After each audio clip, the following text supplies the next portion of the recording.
ఒక అరడజన్ చీమలు బాగా కష్టపడి పనిచేస్తూ ఉండే. దాన్ని చూసినటువంటి ఆ చీమలకు సంబంధించినటువంటి యజమాని బాగా కష్టపడతనే మీకు నేను సపోర్ట్ చేస్తా అన్నాడు. చీమలు ఏమనుకున్నాయి, రోజుకో 100 రూపాయలు కూలి ఇస్తున్నాడు, ఇప్పుడు 150 ఇస్తాడేమో అనుకున్నాయి. ఈయనేం చేశాడు, ఒక సూపర్వైజర్ని పెట్టాడు. పెట్టి పెద్ద చీమను పెట్టాడు అనమాట. అదేంటి అంటే, అవును మీకు ఓ పద్ధతి పాడు లేకుండా పాపం పొద్దునుంచి రాత్రి దాకా చేసేస్తున్నారు, టైమింగ్ ప్రకారం చేద్దామని చెప్పి అదంతా పర్యవేక్షించడానికి ఇంకొక పెద్ద చీమను పెట్టానని చెప్పాను. ఆ పెద్ద చీమ వచ్చాక అందరూ ఒకేసారి పొద్దునుంచి రాత్రి దాకా కష్టపడుతున్నారు, ఎట్టొద్దు, ఇద్దరు ఒక షిఫ్ట్ ఇద్దరు ఒక షిఫ్ట్ పని చేయండి అన్నారు.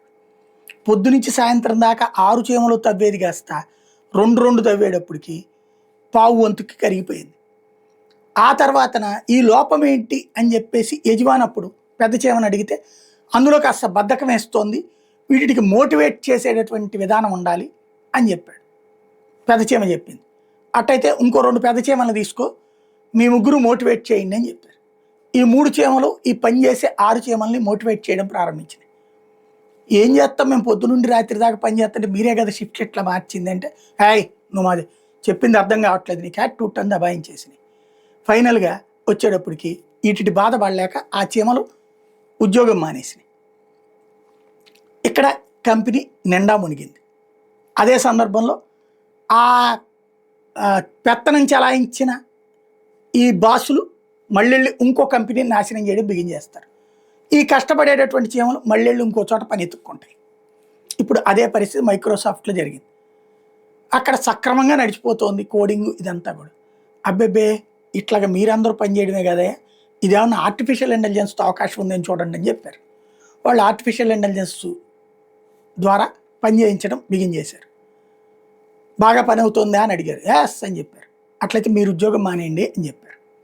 అదేంటంటే ఆ పని అది చేస్తుంది కదా మీ పని అని చెప్పారు. ఇప్పుడు వాళ్ళు బయటపడ్డారు, బాగానే ఉంది. ఆర్టిఫిషియల్ ఇంటెలిజెన్స్ అనేది వితౌట్ మాన్యువల్ ఫాలోయింగ్తో ఉండదు. తొలినాళ్లలో బాగానే ఉంటుంది, ప్రతి మిషను తీసుకున్నప్పుడు అద్భుతంగా ఉంటుంది, ఆ తర్వాత మనిషి అవసరం ఉంటుంది. మనిషి లేని మిషన్ తాత్కాలిక ప్రయోజనం, మనిషితో కూడిన మిషన్ ముఖ్యం. అది మర్చిపోతున్నాం. ఇప్పుడు వీళ్ళ ఉద్యోగాలు తీసేశారంటూ జోకులు వేస్తున్నారు. వీళ్ళు ఇంకో చోటకి పోతారు, ఇంకో కంపెనీ తీసుకోదా వాళ్ళని. అదే సందర్భంలో టెక్నాలజీ అనేటటువంటిది మనిషి పర్యవేక్షణలో ఉండాలి అన్న కనీస ఇంగిత జ్ఞానం వ్యవస్థలకు ఉండాలి.